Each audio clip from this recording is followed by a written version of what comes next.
Hey everybody, how y'all doing? Sorry. Welcome back to the channel. Welcome back everybody. We know it's been almost 2 weeks. Well, by the time we post it, it'll be over a couple weeks that we haven't posted any updates or anything. Yeah. Where we leave off at? Our doctor's appointment where we got to see Baby P's heartbeat for the first time, which was super, super dope. We were 6 weeks and 6 days at that appointment. That's we'll put the picture posted up in here somewhere. We posted it on our Instagram. That everybody got to see. That was like our Call Us the Paces social media announcement. Yeah. We haven't posted it on our personal pages I know, yet. and it's so weird because it wasn't supposed to be like a official announcement, but I guess more people look at our Instagram than they look at our videos because YouTube, right? If they would have watched our videos, they would have already known that we already said we were pregnant. Yeah, shout out to y'all that do watch YouTube and follow us on Instagram because y'all been hit us up in our DMs and was like, hey, congratulations or whatever. So thank y'all for watching. We really appreciate it. Truly. Yeah. But when that picture blew up, I was like, dang, it's supposed to be like this. Yeah. Yeah, so at the appointment, I think we briefly talked about me having a SCH, which of course we know she could say it's a subchorionic hematoma. Yeah.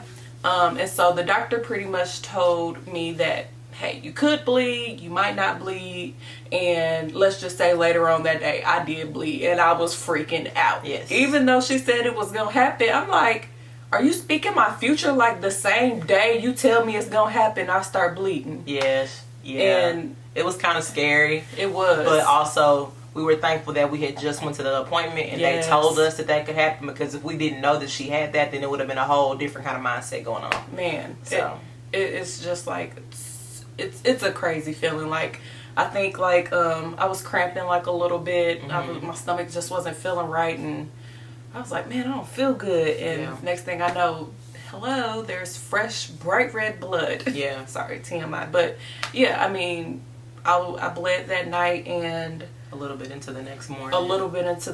By the afternoon it was going away, and I was like, whew, praise Jesus. Yeah. We had called our nurse hotline, and they pretty much just told us to keep a watch out on it if it gets any like heavier or crazier, than to just let them know. But I'm glad we did talk to them. Yeah, they kind of gave us a little bit deeper of an insight on it, and like what to expect, when to freak out, when not to, you know what I'm saying? Yeah. So the next time our appointment was supposed to be on May 11th. Yeah.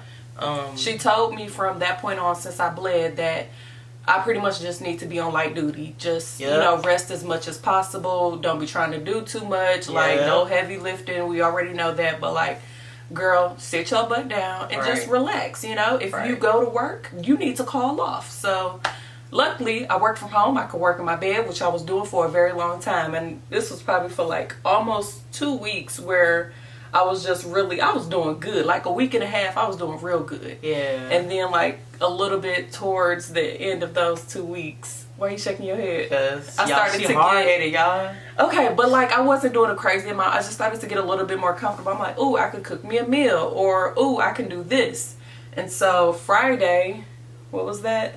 It was the 8th. The 8th, May 8th. That was probably the first day that she like was up. And doing more things. Like, as y'all can tell, she's not locked anymore. I know, the elephant in the room, I didn't even address it. I know, she's not locked anymore. Quarantine life. And she, like, we were combing her hair out and stuff, and then, like, she was in the bathroom, like, styling it, and, like... But I was, like, sitting down. I laid down when I got my hair washed, like... But she was doing a lot more moving than she had been doing. Yeah. So, in the midst of that, y'all, it's like 10:30 at night, and my stomach is just like hurting. I'm like, what is wrong? Like, I'm trying to go to the bathroom, like, because it wasn't like cramping, it was just like pain. And I was like, okay, I'm all right. I came back, sat down, and I was like, oh God, I'm cramping, and it's about to be whoosh. And like 30 seconds later, I just had a huge rush of blood. I was like, okay, let me calm down. It may just be a little fluid or something like that. So I used the bathroom. Y'all, I was trying to be so calm because she was looking at me like, you okay, babe? I'm like, yeah, I'm good. And so when I wiped, I was just like, babe, come here. And y'all, it was a lot of blood. It was way more blood than the first time. And I was like, I kept going to the bathroom like every 3 minutes, and it was even more blood than it was the first time. I was like, oh my God, like, what is going on? So at that moment, we were like, fuck. Yeah, seriously. Like, I was like, just go lay on the couch. So I'm laying on the couch and I'm like still cramping. And it's weird because, the first time I bled, I wasn't cramping. So I was like, this feels like so different. I'm just not comfortable. Like, I was trying to relax, but I just couldn't. And through the night, like, the bleed stayed the same. I started clotting, and that was really freaking me out. I was like, oh my goodness. It's like every time she got up to use the bathroom, like, I'm jumping up, like, out of sleep. It's like 4 o'clock in the morning. I could like, not you sleep good? that What's night. up? Like, and when she said it was clots, at that point it was like, okay, in the morning, as soon as we get up, we're calling. We called, and they literally called us back within like 5 minutes. Yes. And they were like, so, doctor just wants you to come on in. Can you come in right now? And we were like, yep, we'll get right up. We'll be on the way. Yeah. You know what I'm saying? So they got us in. Mm-hmm. Of course, she couldn't come in again. I couldn't come in, which it's fine. I understand the times, whatever. Yeah. So yeah, I wanted to be there just in case, like, it was bad, you know what I'm saying? So I kind of did have that fear, but once she got in there, and she got the ultrasound up in there. First of all, can you talk about that? Because that was yeah, it was really, because like, y'all, like, I was bleeding, and it's okay, like, TMI right here, but it wasn't like fill up a pad blood. It was just really like I felt like I was leaking, but it was a lot of blood. And so when she did my ultrasound, she put the probe in. That mug, I swear, that went up to my esophagus. I was like, just feed on in there. Because it was just so, she was like, oh yeah, you are bleeding. So she had to get the speculum out and wipe me out, because like it was a lot of blood. And she was like, yeah, you are bleeding. I'm like, yeah, homegirl, I wasn't playing. Yeah. So yeah, she did the cleaning, and then she had to do a whole new probe again or whatnot. And as soon as she put the probe in, got to see Baby P, and Baby P's fine. Baby P is doing good, and we got to hear the heartbeat. We got to hear the heartbeat this time, and it's so crazy. From like our appointment when we were like 6 weeks, 6 days, and then this appointment we were getting close to 8 weeks, so we're around 7 weeks and some days. Yeah, y'all, we got to see like little. It actually looks like a little baby now. You know what I'm saying? Or a little fetus, not just a little blob. You know what I'm saying? I'll put a little clip of the video in here somewhere.